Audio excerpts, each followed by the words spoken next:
Since kami po yung unang nag-file ng communication at sa ICC, meron po kaming coordination with them. We pass information with them and hindi po yan unpatriotic, no? In fact, on the contrary, that is a patriotic thing to do nung mga panahon na walang masilungan o masakluluhan ang mga kababayan natin. We did the right thing. Member pa tayo ng ICC at that time, no? Hindi po tayo we're not dealing with some shady organization. So, kuwan po, nagkakaroon po ng ugnayan through intermediaries. Tapos eventually nga, we were able to get hold of that 186-page affidavit. Then meron siyang video na patutuo while he's signing, and yung conclusion binasa po niya.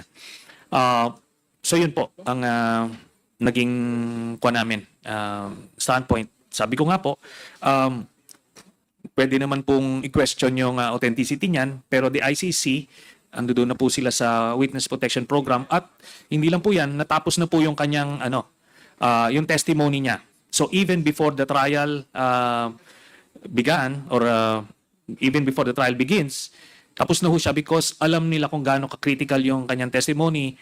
So to rule out any scenario na habulin siya ng mga assassins para ma-preempt yung trial, nakuha na po. So, duly represented yung camp ni Duterte ng isang ICC-appointed defense lawyer.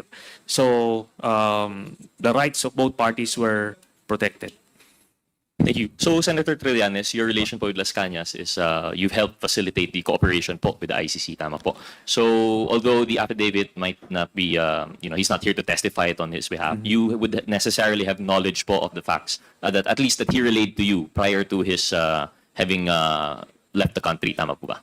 Opo, exhaustively, we interviewed him, no? And one particular trait of Mr. Las Cañas, as I mentioned earlier, meron siyang photographic memory. He can rattle off names, places.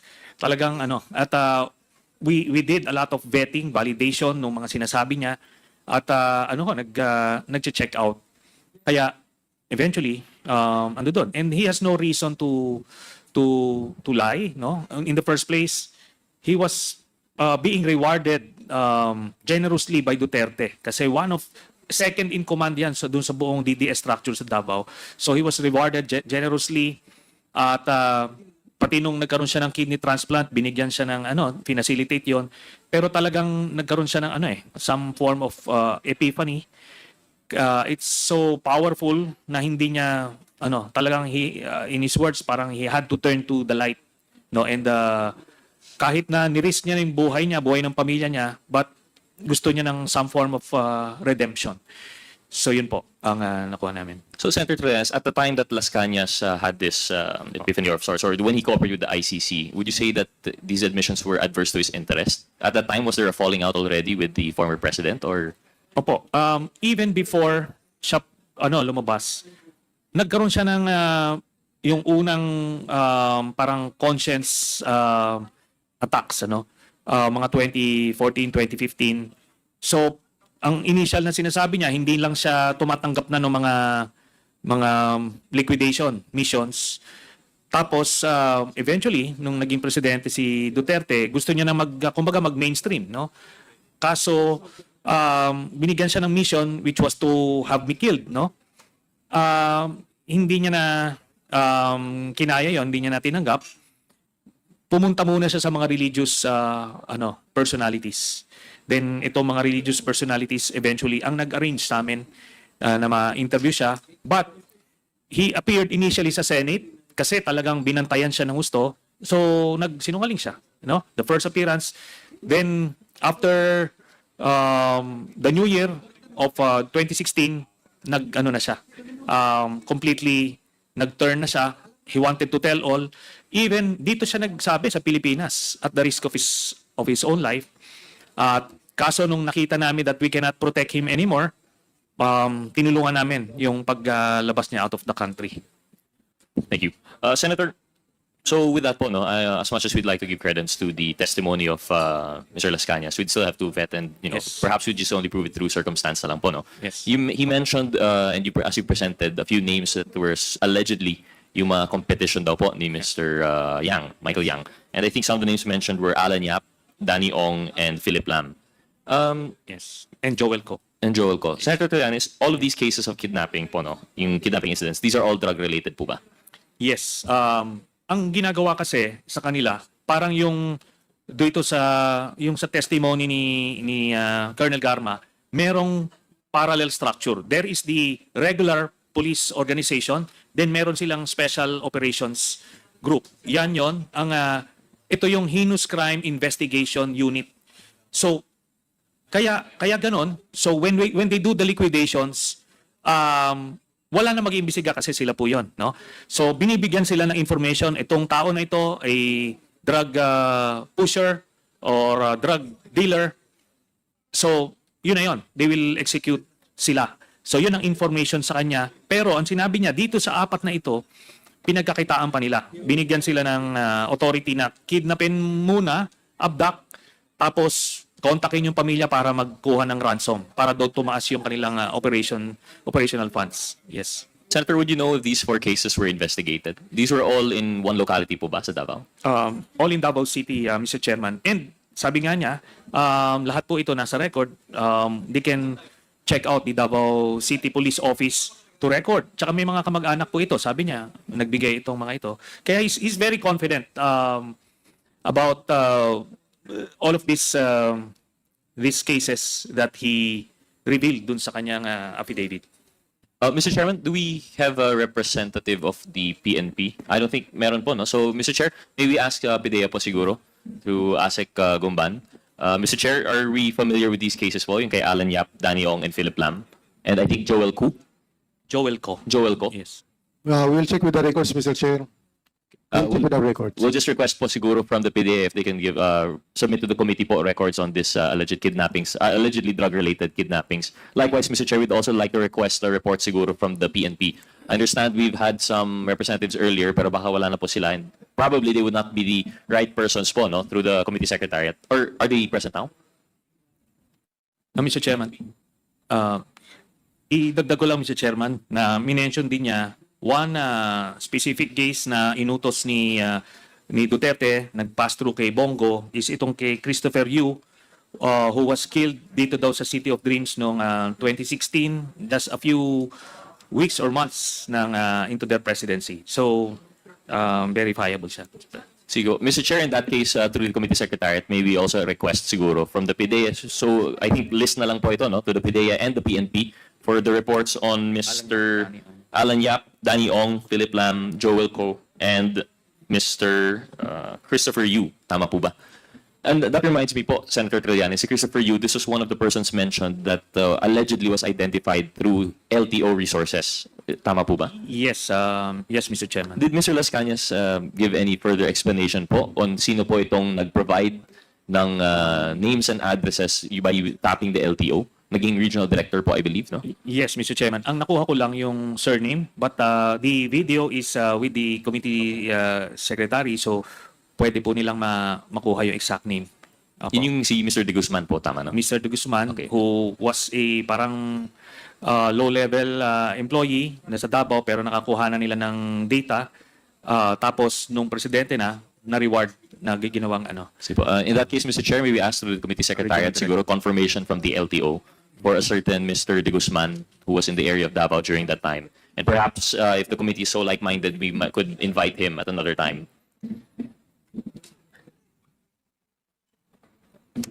Mr. Chair, actually, another interesting thing that we've seen from the presentation of the good senator were the supposed killings and release po sa Dumoy raid. But I think we've had an extensive discussion on this already. I think we'll all be just waiting for the invitation of SPO4 SPO4 Carillo po, no? Yes. So I think we've already heard earlier na on the side of the PDEA, they said nag-turn over sa BID. Yung BID naman, they said nag-release or turn over. So I think we'll have to rely on the invitation for SPO Carillo. So I don't think I'll have any further questions on that. Mr. Chairman, I think very critical din yung sa Bureau of Immigration. If indeed tinurn over nila Director Wilkins Villanueva yung 11 na Chinese. And if so, kung totoong, ito nga, nag-intervene si Duterte, as mentioned dun sa news article, because we maintain na if Las Cañas were to be believed, pinatay niya na nung January 1, early morning, itong 11 na ito. So, fiction na yung story that happened after. So, if proper turnover ng live bodies ito eh. So, talagang may proper documentation to. And I think the Bureau of Immigration of Region 11 would be hard put in fabricating such documents. Wala akong aamin dyan. And I would agree po, Mr. Senator. And in fact, I think that's what we've come to the conclusion earlier when we were discussing yung Dumay raid. Aside from the testimony of SPO4 Carrillo, we also want to look into the reports of both the BID and the PDEA regarding that incident. And I think with that enough corroborating evidence, the truth will come to light. So we'll just have to wait for the next hearing po na if we're able to locate and hear from Ms. SPO4 Carrillo. Yes, One more interesting killing po that we've heard po from the testimony of Mr. Las Cañas. Maybe ask po siguro yung PDEA also if they could confirm that there was a laboratory, Shabu laboratory in yung Green Heights daw po. We are looking into our records, Mr. Chair. I just heard that Green Heights. What we know is Buboy. Well, I think it should be cause for concern po, no? And I think aside from the mention of yung Shabu drug lab sa Green Heights, there was also mention of a killing of a construction worker. So I think this should also have a record with the PNP. So likewise, Mr. Chair, may we ask the committee secretariat to request from the PDEA and the PNP records in relation to yung Green Heights killing, the drug raid, and yung death ng itong construction workers. Actually, Mr. Chair, for the rest of my questions, Mr. Chairman, in the affidavit of Mr. Las Cañas, he gave a more detailed narration of that specific event, and he was able to provide a name of I think the foreman, because they were the informants of that supposed raid. But because Mr. Duterte was able to know about the impending raid, he informed them, and he then killed the informants. So I don't think it would be in any record of the PNP and PDEA because they swept it under the rug. Yes, Mr. Chairman. thank you, Mr. Chair. But Yeah. thank you, Mr. Senator. But we have to exert those efforts to have a final determination by the PNP and the PDEA. And if indeed there are no records, then we'll have to rely on other sources to confirm po, no? With that, Mr. Chair, I'll yield to other interpellators po. Maraming salamat po, Senator. Okay, Salamat thank po. you. Congressman Gutierrez. The next to interpellate is Congressman Paolo Ortega. You have Thank 10 you, minutes. Mr. Chair. I have a few questions to the former Senator, Senator Trillanes. Former Senator Trillanes, sino po sa pagkakakilala niyo si Charlie Tan? Ano pong personalidad niya? Based dun sa ano po, no, ang mga sources po namin dito when we profiled him is yung testimony po, yung interview rather ni Mr. Las Cañas, yung kanyang affidavit, then yung ano po, yung report ni privilege speech rather ni Senator Ping Lacson. He was identified as one of the big players, and his name was also mentioned in the text messages of Mr. Mark Taguba. Tapos through our other informants, talagang big player siya ng smuggling. At ang dynamic nila, as mentioned by Mr. Las Cañas, si Paulo Duterte ang kapartner niya si Charlie Tan. Si Michael Yang naman ang kapartner si Duterte. So, tapos si Charlie Tan ang nagpapacilitate ng entry ng mga substances, yung mga chemicals na gagamitin for shabu manufacturing. Then eventually, nung nag-importation na sila ng whole scale, doon na sila sa customs nag-ooperate, Mr. Chairman. So, Mr. Chair, former Senator, we can say that Charlie Tan is directly involved. Kumbaga, big fish po siya. Big time player po talaga dito sa, can you say smuggling and drug trade, Mr. former Senator? Yes, Mr. Chairman. Sinabi nga ni Las Cañas, sila yung triumvirate.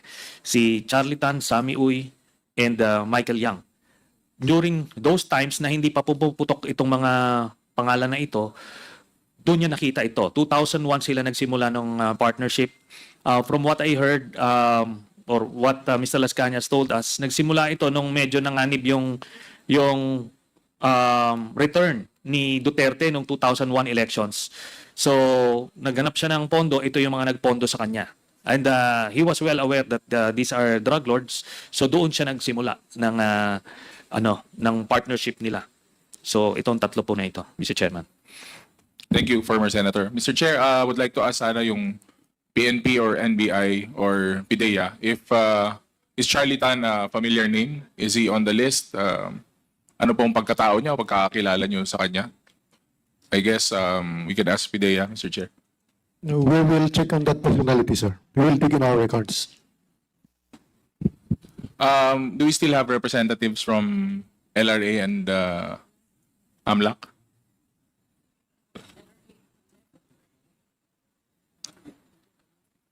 Wala na po ba? Wala na. You're looking for a PNP representative? LRA or AMLAC, LRA. Mr. Chair? Okay. Ang LRA and AMLAC has already left, Your Honor. Then I'll just raise the question in the air, Mr. Chair, na siyempre kailangan natin makita kung ano po yung pagkatao nitong si Charlie Tan and with regards to his properties, yung mga negosyo niya, at definitely yung pagkatao niya, Mr. Chair, we have to ask. And I'll take advantage of the presence of Mr. Abellera, Mr. Chair. Sir Abellera po, ano pong pagkakakilala niyo kay Charlie Tan? Do you know him personally or is he an acquaintance? Ano pong buong pagkatao niya if you know him, sir? Good evening. Kasama ko siya dati. Kainuman, kabarkada.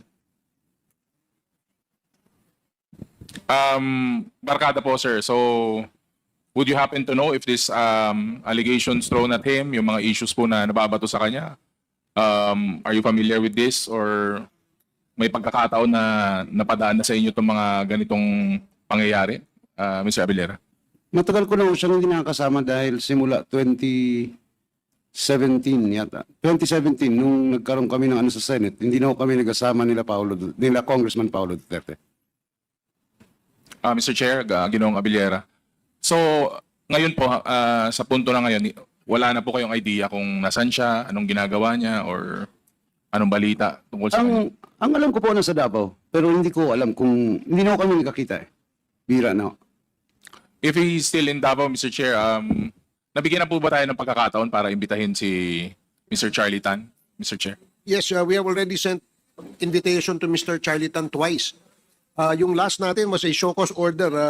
Is that correct, Comsec? Did we issue a show cause order kay Mr. Charlie Tan? If I remember correctly, nung last hearing, we already issued a show cause order for him. At least meron pa tayong bawal. Then if he's in Davao, Mr. Chair, I think we should get help from not only local authorities, but as well as our national authorities na, Mr. Chair. Yes, Comsec, please coordinate with the Philippine National Police in the area to locate Mr. Charlie Tan. Because I'm sure he's going to be a vital resource person. Not only a resource person, but a vital actor in our hearings, Mr. Chair. So yun lang po, Mr. Chair. Maraming salamat. Thank you, Congressman Ortega. Next to interpolate is Congressman Gia Adyong. Since Congressman Adyong is not present, Congressman Flores. Thank you, Mr. Chair. Tapos ako na. Invite lang ako. Mr. Chair, before I start with the specific questions, I just have a comment with your presentation, Senator Trillanes, no? Because while you were making the presentation, kanina ko pa gusto ma-interrupt sana eh, kasi most of the information that you gave were actually available already in open sources, no? Like newspaper clippings and the affidavits of persons. And in fact, it appears nga na parang you were just making a summary of everything that you found from newspaper articles to the affidavits of other resource persons. Tama po ba? Yes, Mr. Chairman. And the difficulty kasi in asking you questions about it is that because your statements are going to be based on either an article or the affidavit of another person. And the rule supposedly is that it's best to ask the person who executed the affidavit or the person who made the news article, di ba? Kasi parang maging double hearsay na tuloy yung sitwasyon ngayon, eh, di ba? Yes, Mr. And Chairman. I hope you understand why I'm saying this, because in the spirit of fair play din sana, it would give the other persons who have been named in the affidavit and in the news articles also the opportunity to confront the persons who actually made the affidavit. Yes, Mr. Chairman. Sa nakita nyo po, no, since hindi naman po tayo nasa court of law, the way I presented everything, ito yung resulta nung investigation, no, when I was still in the Senate, and nagkalap kami ng intelligence information, yan, open sources, tapos insider information. Then that was very critical. Before namin nakausap si Las Cañas, all of us were susceptible in embracing or swallowing the false narrative of Duterte na talagang galit siya sa droga. And the way he delivers these things, very emphatic na talagang parang kapani-paniwala na galit talaga. But then, here's an insider guy who came up with all of this information. Talagang nag-iba yung paradigm. And ang difficulty namin at that time was how to communicate this new paradigm to the general public, because at the time talagang kontrolado nila yung buong communications apparatus, and yun po ang difficulty. You are referring to Art Las Cañas. Yes, opo. Well, the issue I have with Art Las Cañas din kasi, kasi when he first appeared before the Senate ba yun? Yes. He was saying a different thing. In fact, he was defending then President Duterte.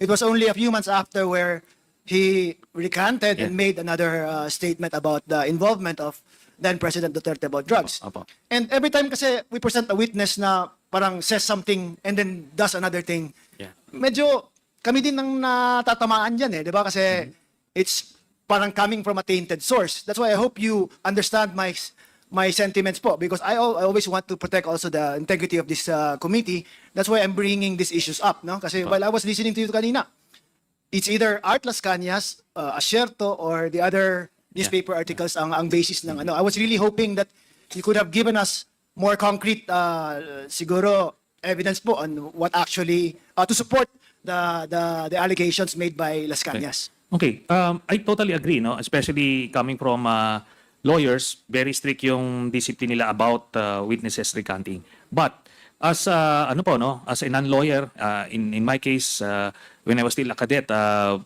was the chairman of this honor committee.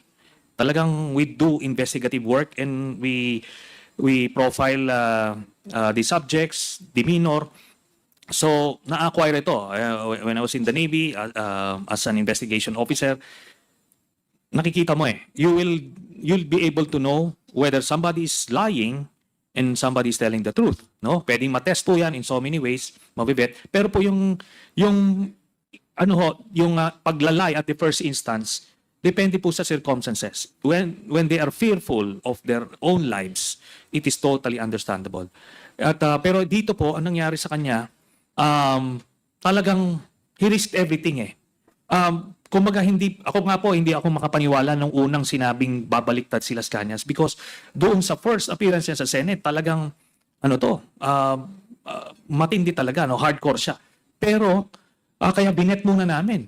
First few baka mapapatibong kami.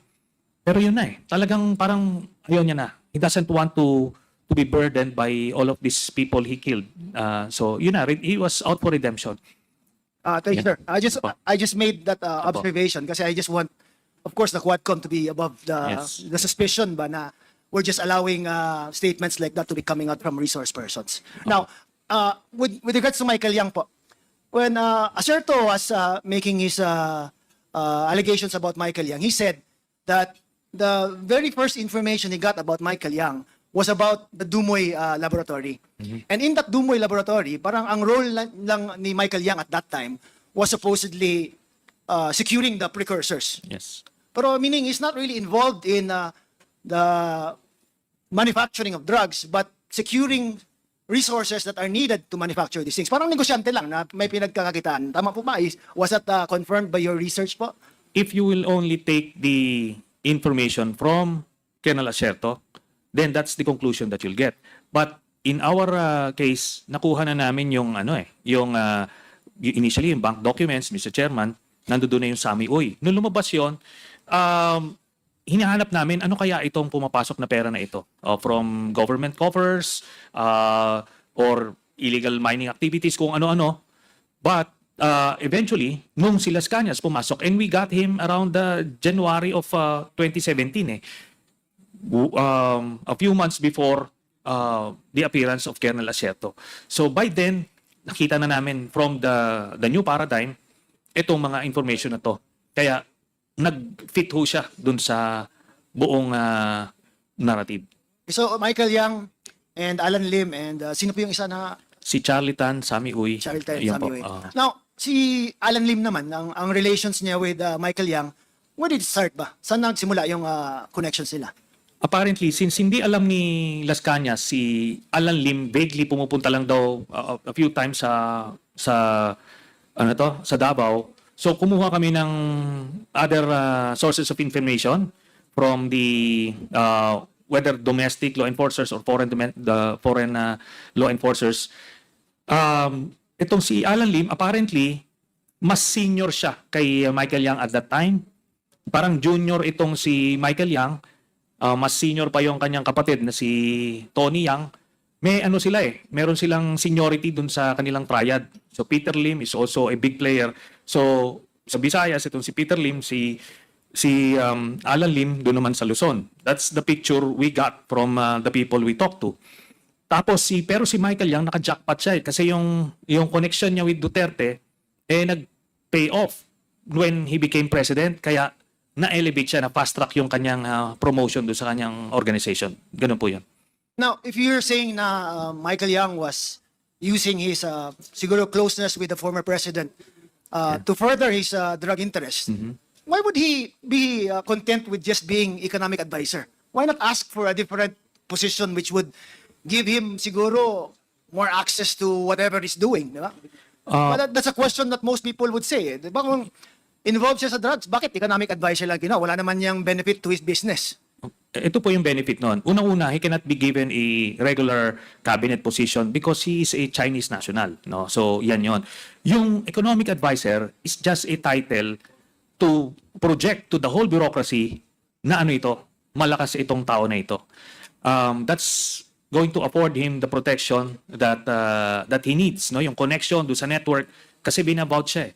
And yung pinag-uusapan kung paano nag-pay off yung kanyang closeness, doon sa family issue, yun po, di ba, lumabas. Kahit nasa labas siya, ang dami niya nakuhang kontrata because of that connection. At hindi pa po na may mention dito yung kinita nila doon sa Sinovac, no? Doon sa Sinovac, based doon sa mga nakuha naming dokumento, ay ano po yan, na-overprice niya ng 2,000 pesos per vial at bumili sila ng 50 million vials. So that's 100 billion pesos, no? Yun po ang pinakamalaking racket nila na nakuha because of that connection and protection, Mr. Chairman. Now, you also testified earlier na Sammy Uy, no, was the one who introduced Michael Yang to the president. Is that correct? Yes, Mr. President. Now, Sammy Uy is known to be close to the president even when he was still mayor pa. Yes. But for not about I know that it wasn't about drugs na ang association niya with the Dutertes. Paano naging biglang all of a sudden naging drugs to na angle na kung isipin natin it should have started way before kung yun man ang original intention ni Sammy Uy, di ba? Kasi he was already close to the president when the president was still mayor of Davao . Yes, and it did start way before. According dun sa interview ni Las Cañas, nag-start po silang tatlo mag-engage kay Duterte noong 2001. At major campaign contributor sila noong una. Tapos, ito na nga. Sabi ko nga, yung pag-profile kasi kay Las Cañas as an insider, as an inside man, it's either you will believe everything or you don't believe anything. Di ba? So, kaya nung una naming binebet ito si Las Cañas, we were validating everything. Kumbaga, ano bang motivation itong mamang ito? At I think if it's one skill set that we have is yun pong pag-vet, pagba-background check. So nakikita po namin yung mga motivations. And sinabi po niya ako ho, without you take out Las Cañas, pag nakita mo yung cover ni Sammy Uy, talaga maganda Maganda ho . Kaso sinabi ni Las Cañas, and before that, nakuha po namin, Mr. Chairman, yung bank documents. Ando doon siya . Bakit siya nagbibigay ng 40 to 50 million doon sa 5 members of the family every 6 months? Ano yon? Anong klaseng business po yan? Tapos marami pa pong eventually no? Kung in an impeachment court, hypothetically, lalabas po yan. Kung kanino galing pumapasok po yan. At ang blunder po ni Duterte, ginawa ho niyang joint account sila ni Sara eh. So, ano po ito? Lumabas po doon. Pero you would agree with me, Senator, na there's nothing wrong naman in making political contributions to campaigns, di ba? I mean, a lot of businessmen do that, di ba? For as long as it is properly reported in your statements of contribution expenditures, okay lang yan, di ba? Okay lang po yan, Mr. Chairman, kung hindi mo alam. Kunyari ngayon, napag-uusapan na si Michael Yang as a drug lord. Would you accept a campaign contribution from Michael Yang? I don't think so. Siguro before, pag hindi mo pakilala, you'd be forgiven for that eh. Alam niyo naman po, tayong mga politiko, pag may lumapit o gusto kong tumulong sa campaign mo, hindi naman tayo magche-check sa narco list o kung ano-ano. Di ba ho? We take these gestures at face value na they just want to help us. So, ganun po yan. Okay, now, pwede na, kasi ito di ba? Asierto first came out with Michael Yang after 2016 na eh. Yes. Di ba? When Duterte was already president. Tama po ba? Yes, Mr. So, Chairman. I mean, if I was the president, I would still have accepted the donations prior to that kasi Yes. hindi pa lumulutang yung pangalan niya at that time, di ba? Yes, Mr. So there Chairman. was nothing wrong with it at There's that nothing time. wrong. There's no? nothing wrong. So as far as contributions are concerned, then probably there was a valid excuse for the president to accept it because at that time, supposedly, hindi pa lumalabas yung pangalan ni Michael Yang as someone who is linked to the drug trade. Tama po ba? I totally agree, Mr. Chairman. Kaya ko lang naman nilabas yung SOSE because dito lumabas yung pangalan na talagang close sila. So, at that particular moment, and I agree with you, Mr. Chairman, walang problema pa. But in hindsight, may problema na. Ibig sabihin nun, yung sinasabi nilang narco politician, yun na. Because Duterte knew about Sammy Uy's involvement in illegal drugs and siyang pumapondo. Yon kinorroborate yun ni Mr. Las Cañas noong 2001, Mr. Chairman. Okay, now, would it also be possible, I'm just playing devil's advocate here, Senator, forgive me. Yes. Would it also be possible na, let's say, people close to the president vetted him and said he's okay? Meaning, the president did not have to go further from what the people surrounding him were saying. Example, like, cleared yan, okay yan, hindi yan associated with drugs. Pwede din po ba na he would rely on the word of those who are closest to him na hindi yan involved in drugs? Yun na nga po, no? Assuming the best of Duterte, probably that would be the case. Pero we have profiled the guy and in assuming the worst of him, minsan ini-exceed pa niya, no? Pero ito po, yung kay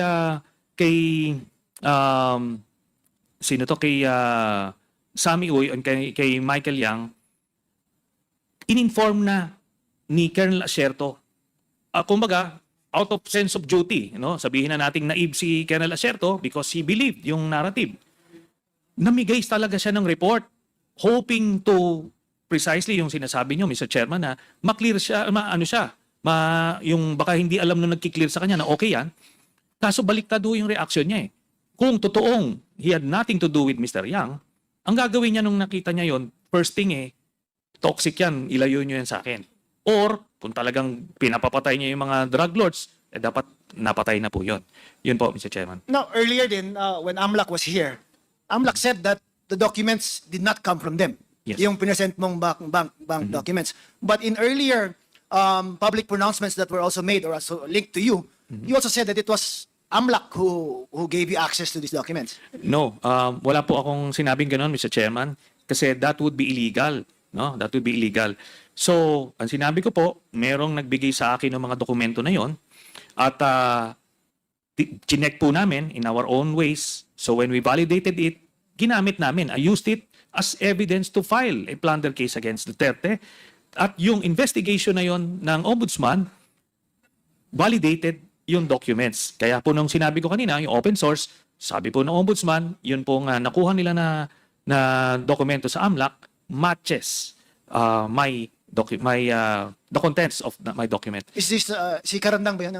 Yes, Mr. binabanggit Chairman. mo? Opo. And he was removed, is that correct? Yes, Mr. Chairman. But then he was removed for other reasons din, Senator Trillanes, di ba? Hindi po. Kasi the primary reason is iniimbestigahan niya si Duterte and they were gaining some headway dun sa investigation na yun, and Duterte needed to stop him from investigating, Mr. Chairman. Did we invite former Deputy Ombudsman Karandang, Mr. Chair? Hindi. But he was invited. Anyway, thank you, Senator Trillanes. DG Villanueva, I'll give you an opportunity because your name was mentioned earlier by the senator, di ba? Na you were supposedly, you had a big role actually in suppressing the information from coming out, especially linking Michael Yang and other personalities po. What is your comment to that, sir? Thank you, Mr. Chair, for giving me the opportunity. Hearing what Mr. Las Cañas and Mr. Trillanes narratives, seemingly they were lousy storytellers. Una-una, sir. Mr. Chairman, I take exception dun sa sinasabi nito ni Mr. Villanueva kasi early on I was checked by the chairman for taunting, pero Okay. I submit. May we remind all the resource persons to refrain from saying sorry, Mr. Chair. offending words. Thank you so Sorry, much, Mr. everybody. Unang-una kasi, Mr. Chair, sabi ni yung mga previous statement ni Colonel Asierto, lumabas yung pangalan ni Michael Yang according to his informant noong 2016. Samantalang yung statement ni Las Cañas kanina nung pinapanood ko, seemingly, agad alam niya si Michael Yang nung sa Dumoy. Dumoy pa lang, alam na niya na may Michael Yang. Now, Mr. Chair, for 3 months of our surveillance operation, isang team lang ang kay Colonel Asierto doon, lahat ng team sa PDEA 11. Walang anino si Las Cañas doon. And definitely, we have not involved anybody outside of HSOT, the team of Colonel Asierto, and my team, because this was a delicate anti-drug operation. So definitely, paano malalaman ni Las Cañas na may Michael Yang? Eh, hindi nga niya alam na may anti-drug operation sa clandestine laboratory. Pangalawa, sir, sabi ni Mr. Trillanes, the clandestine laboratory was operating under my nose.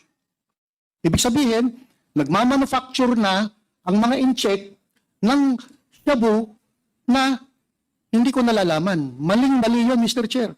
For 3 months, nag-start sila ng actual manufacture December 26. Dahil tuwing gabi, Mr. Chair, nasisilip namin yung ginagawa nila. So, noong December 29, naglalatag na, nagpapatuyo na sila ng shabu eh.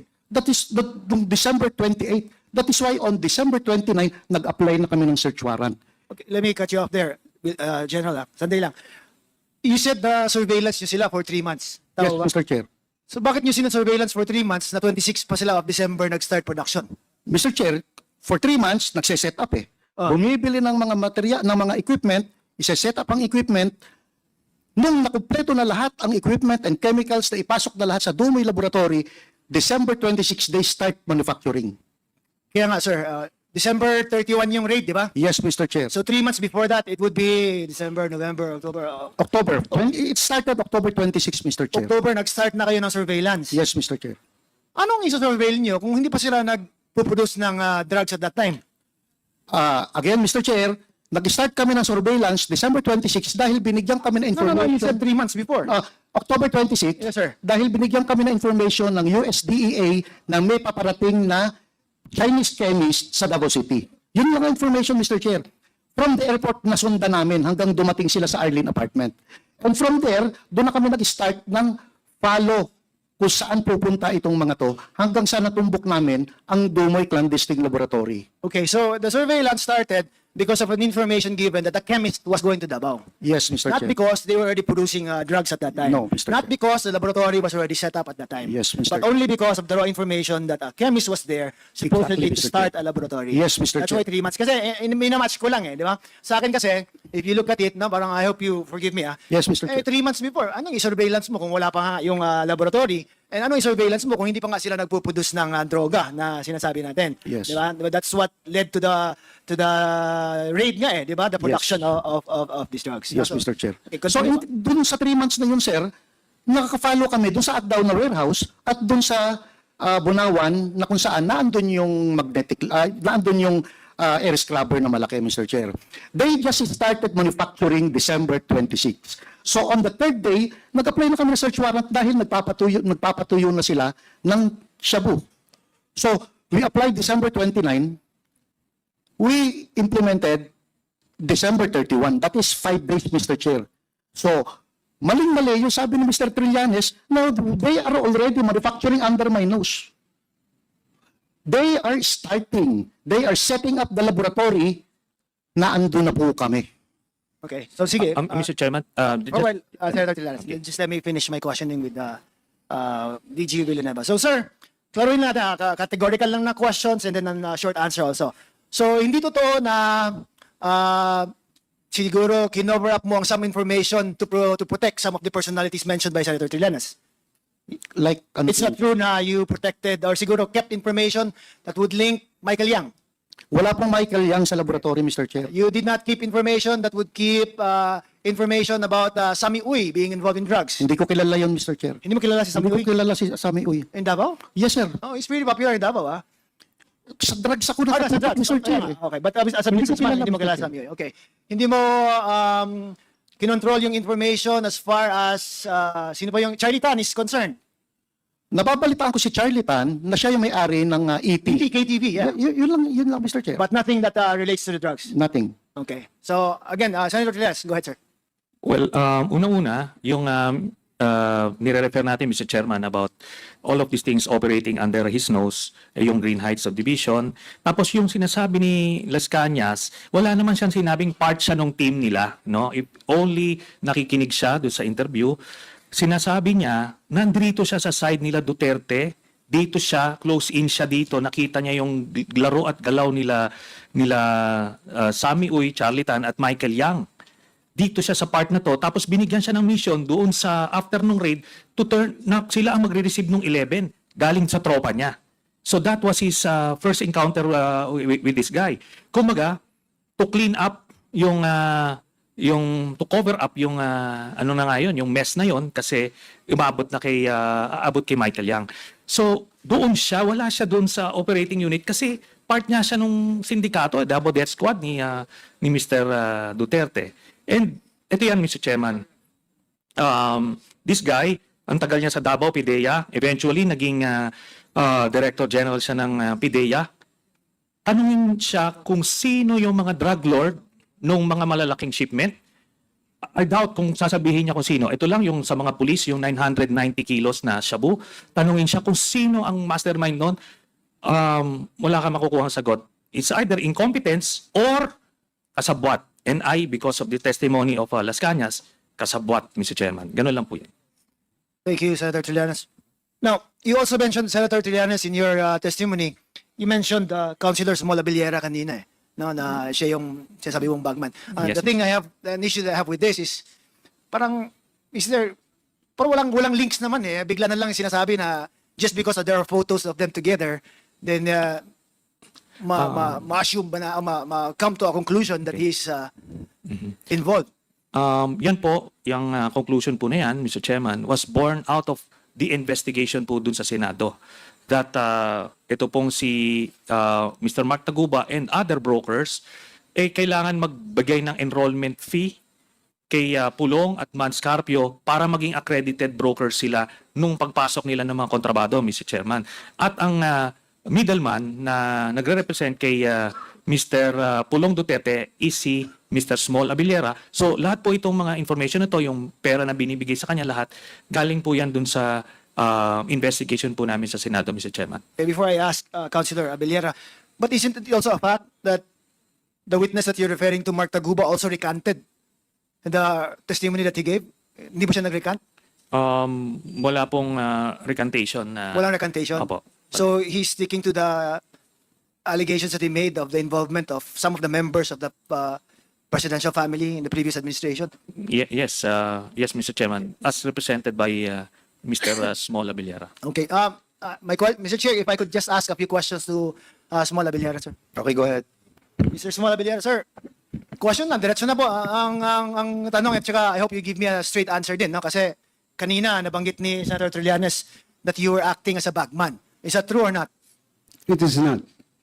So you categorically deny that you are acting for in behalf of somebody else as a bagman. Tama po. Mr. President, binanggit lang naman niya ako dahil close kami at that time ni Pulong Duterte. Totoo naman yun, inamin ko yun, alam niya sa Senate. Nagkarap kami sa Senate niyan. Sinabi ko na yun, sinigot ko na yun siya niyan. Kaya nga hanggang ngayon, wala silang mano sa akin eh. So you were saying that it's at that time, no, close kayo at that time. Ngayon, hindi na kayo close. Mr. President, it is a known fact in Davao na kalaban ako ni Congressman Pulong Duterte. And would you care to explain bakit kalaban ka na ngayon na dati close kayo? Actually, hindi ko rin alam, Mr. President, kung bakit eh. Pareho lang din yan. Hindi ko alam kung bakit ako ginadamay ni former Senator Trillanes, in which hindi ko naman dininay sa kanya, sa Senate, na nagkita nga kami ni Mark Taguba. Pero ginasabi ko na wala akong involvement din dahil nahindihan siya. Alam niya yan eh. Alam niya nung nagkita kami, na sinabi ko na nagkita kami nung Jack, a certain Jack, na hindi ko siya pakilala, nung pinakilala sa akin yan, alam nila na hinindihan ko na sila eh. Kaya hanggang ngayon, wala silang madikit sa akin. So, pero ito yung allegations na close kayo and you're acting as the front of members of the former administration's family, di ba? And you're categorically denying it. And now you're also saying na ngayon, hindi na kayo close kasi all of a sudden you just stop being friends, but you also don't know the reason why. Tama po ba? Hindi ko alam, Mr. President. Kaya sinasabi ko nga ulitin ko man, even sa nung nag-aaral pa si Congressman Pulong at saka ako, nag-aabot kami sa school, magkaibigan na kami. Nagkataon lang siguro na pareho kami politiko at siyempre, natural lang. Nung vice mayor ko siya, konsehal niya ako. Kaya actually, Mr. President, kung pagbigyan niyo lang, lahat ng pictures na gina-present dyan ni ni Senator Trillanes is mga affairs yun sa city. It's either piyesta sa city, Kadayawan, Araw ng Davao, natural lang yun, kaibigan kami. So, Vice Mayor ko siya, konsehal ako. Ang sinasabi mo, you appear in those pictures because of your position as councilor and the position of Congressman Pulong Duterte as vice mayor at that time. And as a former close friend. And as a former close friend. Okay, I just tried to give you the chance to explain also because your name was mentioned kanina ni Senator Trillanes. Thank you, Mr. President. All right, so Senator Trillanes, of course, is a categorical denial on the part of Small that he acted as such, for Congressman Pulong, di ba? And other than insinuations kasi or allegations from from Art Las Cañas, do you have anything that would show remotely man lang that he actually acted as such? Si Small Abellera? Hindi po galing kay Mr. Las Cañas. Kanino Mr. po Chairman. nanggaling, sir? It was again born out of the Senate investigation during which time si Mr. Mark Taguba mentioned or narrated yung events na yon na nagbigay siya ng pera. Hindi ko naman ho kilala personally si Mr. Small Abellero. His name was mentioned during the narration of events by Mr. Mark Taguba. So again, it's about weighing or profiling kung sino ba sa kanila ang nagsasabi ng totoo based on motivations.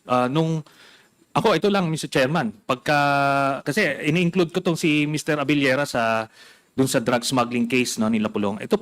Ito yung facts. Meron pong 6.4 billion pesos sa bull shipment na pumasok. Okay, pumasok, pero wala hong drug lord. Ang na-convict ay yung broker at yung isang middleman, yung Kenneth Dong, who have, both of whom do not have the capacity to import these things. Then you have information from other sources that it's Manscarpio and Pulong Duterte na kumokontrol nung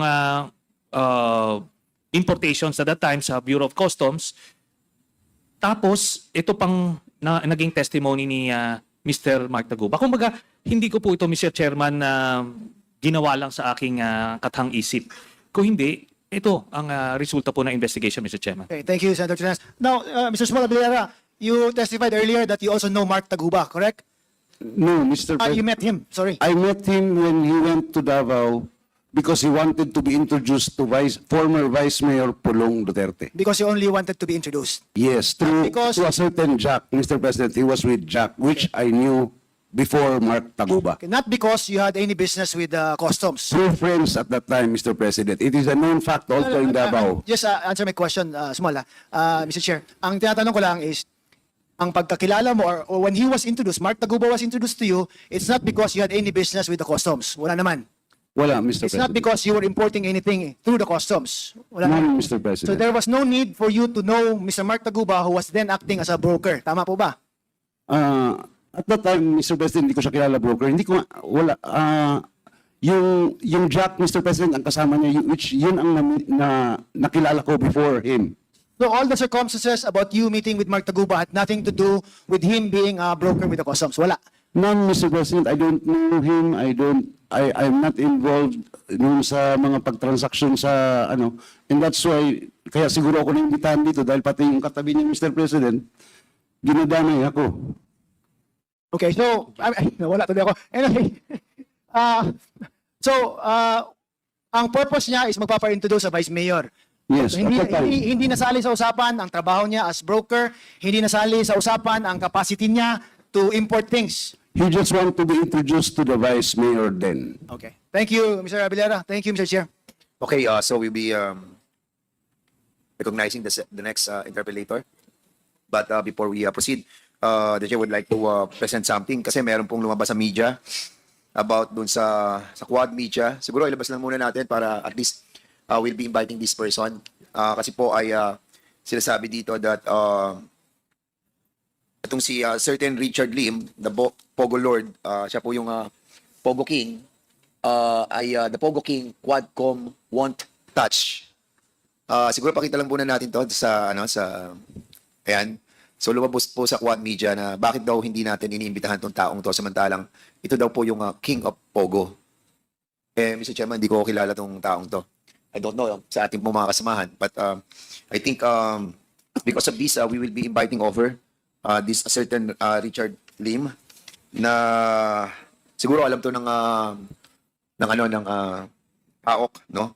But I think we have an address in here. So this certain Richard Lim must be invited in the next Quadcom hearing. So yun lang ang gusto kong iparating sa members of this Quadcom hearing. So the next interpellator will be Kong Suwan. You are the next to interpellate. So Kong Suwan, you are now recognized. Thank you, Mr. Chair. So I have a few questions for former Senator Trillanes. And this is to piggyback on some things that Congressman John Flores said earlier. So, Senator, you mentioned a certain Sami Uy from Davao. How do you know him? I don't know him personally, Mr. Chairman. I only got to receive information about him through Mr. Las Cañas and other open sources, Mr. Chairman. So you don't know him personally, only from Mr. Las Cañas. Yes, Mr. Chairman. Okay. Because I've also heard about him, and he's supposed to be the brother-in-law of someone from Cagayan de Oro City, if it's the same person. And you also mentioned earlier that he's part of this triumvirate of drug lords, including Charlie Tan and Michael Yang. Yes, And- Mr. Chairman. And then you said that there is this new paradigm that you kept mentioning. Would you care to explain this new paradigm in relation to this triumvirate? No, only in relation to Mr. Sami Uy, Mr. Chairman. Because Okay. when we got the bank documents or the documents which contain the bank accounts and bank transactions, we already flagged the name Sami Uy because he was giving manager's checks to members of the Duterte family. But back then, we were working on the assumption that Duterte was not involved in illegal drugs back in 2016. So we were looking for other possible sources of these funds. So we Excuse me, sir. yes, Mr. Chairman. These funds which you saw supposedly from the bank accounts of the former president. Yes, Mr. So back in 2016, you already had information that there were amounts of money that were being deposited in the former president's accounts. Yes, when I got those documents during the latter part of the campaign in 2016, and when we analyzed it and we studied it, so the name of Mr. Sami Uy kept on on coming out. So, but because of that paradigm before that Duterte is really against illegal drugs, we never assumed that the monies are coming from illegal drugs. However, when Mr. Las Cañas wrote... So his before affidavit- Mr. Las Cañas appeared and made those damaging allegations, Yes. you thought that they were just campaign funds. No, Mr. Chairman, because the dates do not match campaign periods. Every 6 months from 2011 to 2013, and the other members of the family. So it won't match because even the non-candidates were receiving money as well, Mr. Chairman. But we were looking for possible sources of these funds. So we were assuming probably illegal gambling, illegal mining, and other illegal sources, because no business can possibly justify that large amount of money as dividend every 6 months, Mr. Chairman. But I think he was a known businessman in Davao at the time. Yes, Mr. Chairman. But the amounts, based on our research, none of his declared businesses could possibly yield that large amount of money during those periods, Mr. Chairman. Do you have any idea what his businesses were? Meron po kami nakitang declared ito na partner sila ni Duterte, isang Honda dealership, I think in Jensan. Then there is this yung cockpit arena. Tapos meron din daw masyaw or some illegal gambling thing. So part So of, you're saying that these businesses are not enough to generate more than 130 million in a span of 3 years, yes, which were supposedly given to the family of the former president. in a span of 2 years, Mr. 2 years. Chairman. Yes. And then that was only the transactions, those were only the transactions with money, with paper trail, using the manager's checks. But then the deposits or the credits continued thereafter. The same pattern. Every 6 months, certain monies were coming in the accounts of Mr. Duterte and Sara Duterte. So the pattern was established. So we were inclined to believe that the money that came after the checks were still from Mr. Sammy Uy. Okay. Mr. Chair, meron po bang taga-AMLAC dito? Is anyone from AMLAC still here? Your Honor, I think they have already left. Earlier, they were here. Because I think just like what Congressman John said earlier, that it would be imperative to actually verify these allegations from former Senator Trillanes regarding the bank accounts, sir. Yes, Mr. Chairman. And there are two ways at least that we can think of. Initially, yung waiver po, yun ang pinakamabilis. Since 2016, I've been challenging Duterte about it, pero he's been squirming, and every time, tapos pag nako-corner, he will divert the issue, he will create a scene. So that's, kumaga, we can rule that out. Hindi pipirma ng waiver po ito. Then the other way na napasok po sa exemption sa Bank Secrecy Act is yung impeachment. So sa impeachment po, lalabas po ito. At makikita po natin yung laman loob nitong mga bank accounts po na ito. Okay. You'll forgive me if I am skeptical because, especially since we don't actually have the documents to base our or your allegations on. So- I understand, Mr. Chairman. Also, are there, based on your information that you gathered from your sources, are there other people supposedly still? Are there other people receiving money from Mr. Sammy Uy outside of the family of the former president? If that is the case, Wala po kaming nakuha information about that, Mr. Chairman. Mr. Chair, I think we also need to check with the SEC or the DTI or the BIR regarding the businesses of Mr. Sammy Uy, so that we can verify the allegations of former Senator Trillanes. Mr. Chairman, we might as well include the properties of Mr. Sammy Uy. At we also got information that siya rin yung mga nagtatago ng mga ibang properties ni Mr. Duterte. Yes, we will leave that to the COMSEC and the chairman to decide. And so, former Senator, I think it was you who showed the video regarding Senator Bato saying that Peter Lim is one of the biggest drug lords here in the country. Was it you who showed it earlier? Yes, Mr. Chairman. Who is Peter Lim?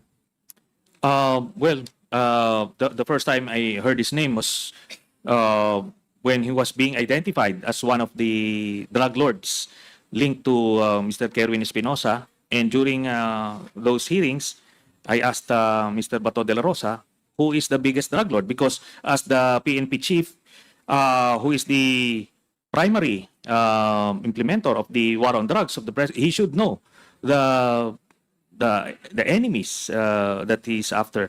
So ang sinabi po niya clearly si Peter Lim, Mr. Chairman. Peter Lim. Would PIDEA have details about this personality, this Peter Lim? We will check, Mr. Chair. We will check on our records. Okay, thank you, sir. This is another question for the PIDEA. Has he ever been a subject of any report or investigation on your agency, from your agency? The same, sir, we will check with our records. From the top of your mind, you don't know if he was ever in your radar or was he ever investigated? We still don't know about his participation, but we will dig with our records with the Region 7, Mr. Chair, because it was mentioned here that he's from Cebu City, Peter Lim. So you don't currently have anything to share right now about Mr. Peter Lim? None, Mr. Chair. Okay. May I know if there is any reason why he has never been a subject of investigation from the PIDEA, considering that Senator Bato himself, when he was the chief PNP, said that this is the biggest drug lord in the country? I will not say that there is no report, sir, but we will check on our records. Because that was, I think, 2016 or Okay. 2017. I understand. Do you know anything about his visit to PIDEA Region 11 in Davao City when he met with former President Duterte during that time? Do you know anything about that meeting? We are looking who is the Region 11 regional director at that time, Mr. Chair. That was also 2016 or 2017. I think We are that checking with our was, records who is that regional director. You said the Director Albani, which is not now in PIDEA. so, but you can confirm that this meeting happened in July of 2016. Not yet, Mr. Chair. We are still investigating on that. Okay.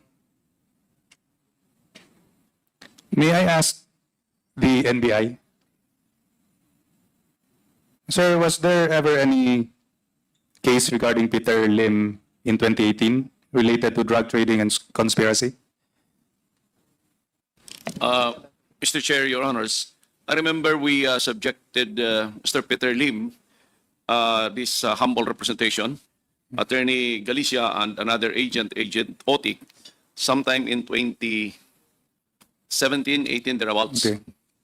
And we finished, and when he came out of the NBI, we were met by media representatives. He was not supposed to be exposed to the media, but I could not. I was the spokesperson of the NBI at the time.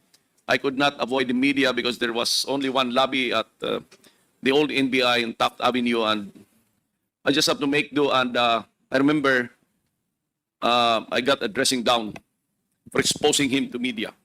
Dressing down from whom? I remember there was a call the following day from Malacanang. I do not have the number. I could not get the details of the caller. It says just call on my phone. Why do I have to do that? It was totally unnecessary. How do you know that it was someone from Malacanang? I remember it was from the Presidential Communications Office. And but before I went down to the lobby of the NBI, I sought clearance from my director, Director Dante Giran. If I have to answer the media, he said, go ahead. So you were given the clearance, and then it could not be avoided that Peter Lim had to go through the lobby and he was exposed to the media, and then someone from Malacanang called you and you had a dressing down The following day. the following day. The call came the following day.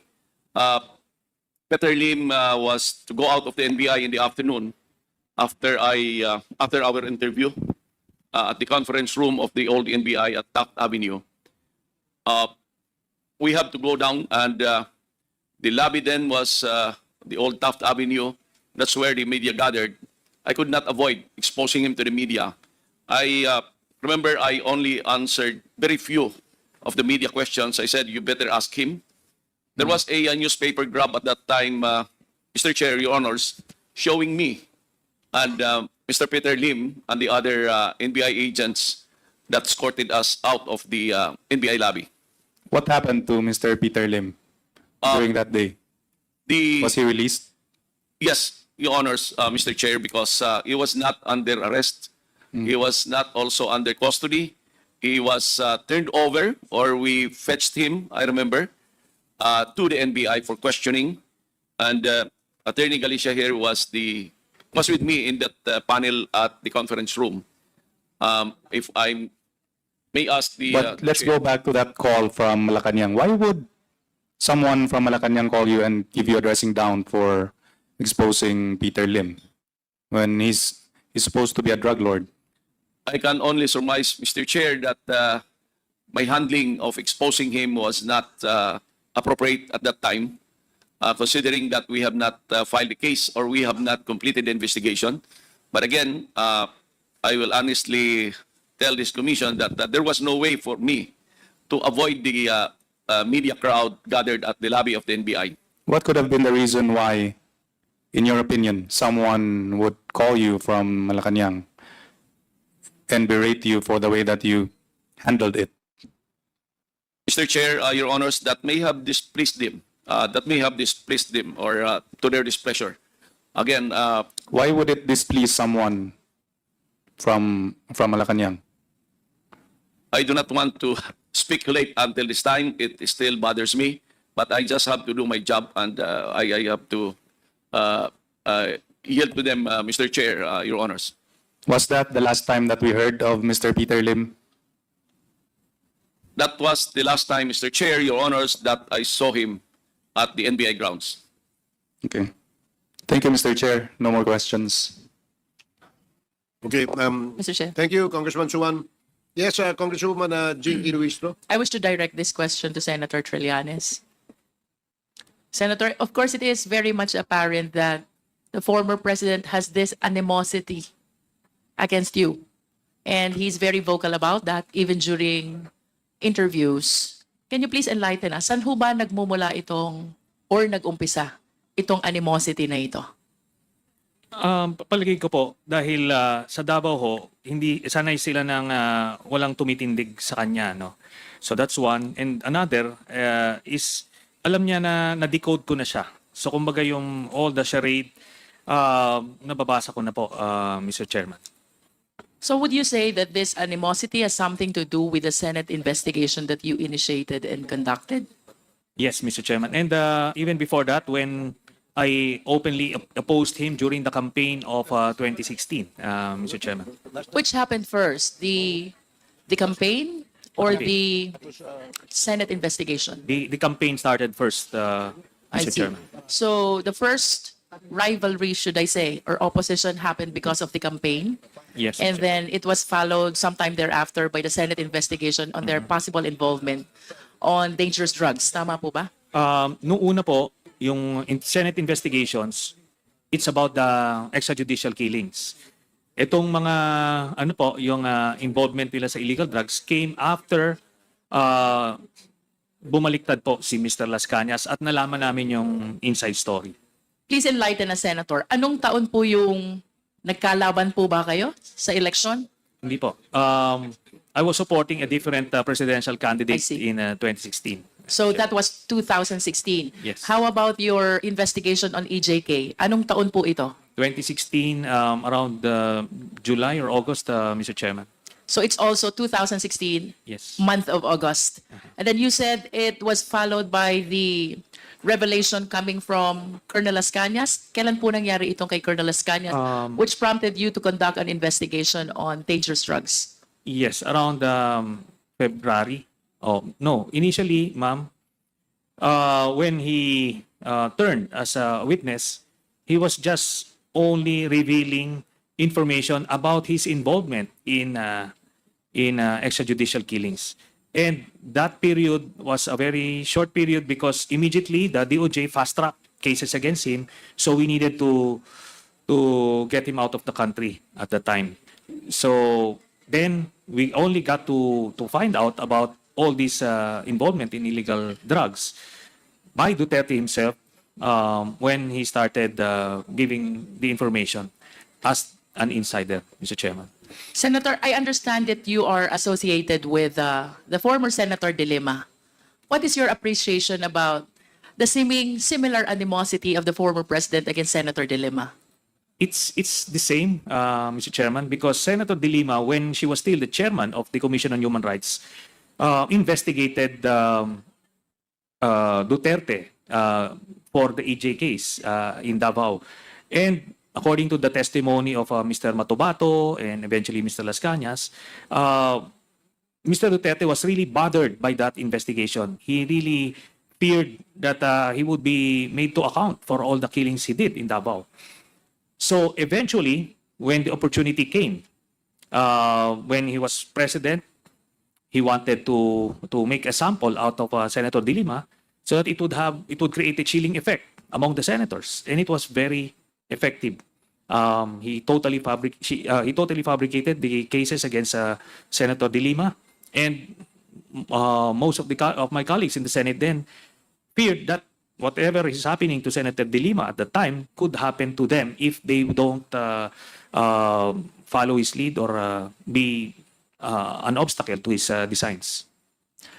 Senator Trillanes, Apo. with all due respect, but I share the observation of the Honorable Flores with respect to establishing the veracity of the evidence, should I say, that you shared before the Quad Committee. Nonetheless, Mr. Senator, I acknowledge the efforts of having consolidated all those, and at the very least, I maintain that at least it could establish the fact that you consolidated, you were able to read, you were able to take possession of all these documents that you presented before the Quad Committee. But to conclude, Mr. Senator, Yes. considering the amount and the evidence that you have presented to us, how certain are you that the Duterte family, particularly the former president, Polong, Congressman Polong, and the husband of the vice president are indeed involved in dangerous drugs? I'm 100% sure, Mr. Chairman. These were corroborated by other sources of information. And during our research, we were able to establish the background or the involvement of Mr. Polong Duterte in smuggling cases independent of the testimony or information coming from Mr. Las Cañas. This is from the NBI and the Presidential Anti-Smuggling Group. And Mr. Las Cañas, again, as a witness, he was already, he went through the very rigorous process of being accepted as an ICC witness. He went through this weeks-long process of vetting and validation, and he checked out as the primary witness of the prosecution against Mr. Duterte. So if these professional investigators and lawyers were able to check him out, then I would have to follow suit. So we would have our own ways of weighing testimonies or the truthfulness of witnesses before us, and I would have to say that he's way up there as a credible witness. But that's just coming from me. Now, the whole presentation I made is not to pin Mr. Duterte for these specific crimes, because I'm determined to pin him down through the ICC. And that's all I need. It's enough to put him away for life. But what I presented is to shatter that false narrative that he peddled to the Filipino people. Nagalit talaga siya sa illegal na droga. So if you'd be able to research on this Minister of Defense in Mexico, who, like Duterte, galit na galit din sa illegal na droga, pumapatay din siya ng mga drug lords, pushers, only to be found out later that he was actually on the payroll of a preferred cartel. So the pattern is the same. Now, as for other witnesses, some of the lawyers here, members of the committee, kept on saying, what are the other evidence? What are the other evidence? So let us remember that the Duterte drug syndicate operated like a mafia. And similar to how mafias were destroyed, at least some of them in the US, isang whistleblower ang kanilang naging lead that took them to different pieces of evidence and witnesses. So yun po ang nakita kong value po kay Mr. Las Cañas. Senator, one of the documents which you presented, should I say, or the information you shared, is about the huge amount of money received by the Duterte family, Yes. which, as alleged, came from drug money. Do you confirm this? That is my conclusion, Mr. Chairman, because again, the way these syndicates operate, wala naman pong mga resibo ito, wala naman mga CCTV na makikita tayo. Ito po, circumstantial. Lahat po, because I cannot explain kung saan po nanggagaling itong pera na ito na pumapasok po periodically. Yun po, Mr. Chairman. Senator, do you have any pending case against the Dutertes pertaining to this information about the bank deposits? Meron po. I included that doon po sa aking plunder case na final way back in 2016. And as I mentioned, because of this plunder case that I filed in 2016, yun po ang naging basis ng overall Deputy Ombudsman then to request from the AMLAC documents. And that led him to issue that statement that the contents of the documents that I had are similar to the documents they got. So, sinasabi ko, hindi nanggaling itong dokumento ko sa AMLAC kasi nga po, bawal yon, pero the contents are the same. And that's all that matters to me as an investigator, Mr. Chairman. Senator, please pardon me, but I'm a little bit confused. Because if you are alleging that the bank deposits are drug money, Yeah. then why plunder? Is it not that when we file a case of plunder, it should involve government funds? Yes. Yun nga po yung sinasabi ko. Back in 2016, we were stuck in this paradigm na hindi siya involved sa illegal drugs. Kaya when the name of Sammy Uy was being flagged, we were assuming all sorts of things.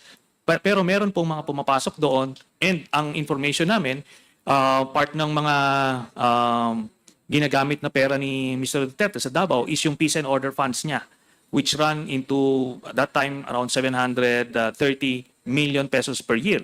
So similar to the pattern or what is used by the Vice President now. So meron silang ganong pondo. So that was the early assumption based on the existing paradigm at the time.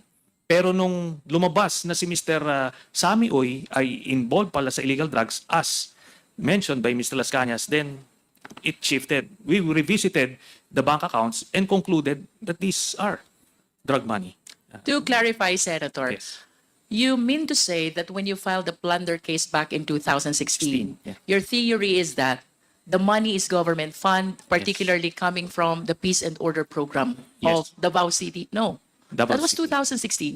No. Davao City Davao LGU. City. Yes, LGU. And then along the way, here comes Las Cañas. Tama po ba? Yes, Mr. Chairman. Which gave you this conclusion that this is drug money. Yes, Mr. Chairman. And this case is pending with the Ombudsman.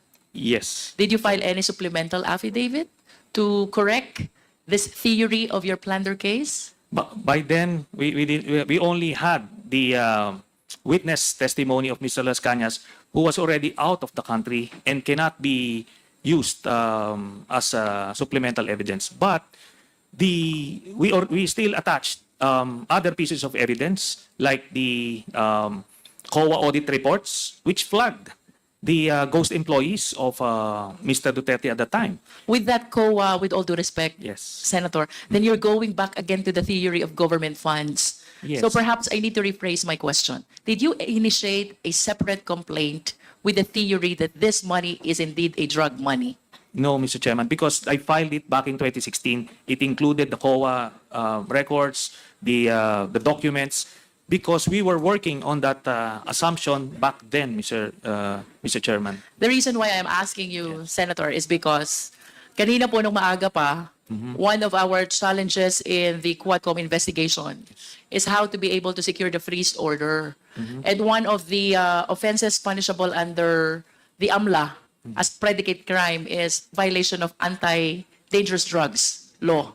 And I suppose that if you are intending to file an offense, a case under 9165, I wish to believe, and I'm inclined to believe, that you can solicit the help of the AMLA, perhaps to get a verified copy of the information which you are presenting are bank deposits. Yes, well, Mr. Chairman, the evidence I got for the illegal drug smuggling case only involved Pulong and Mansa Carpio. And I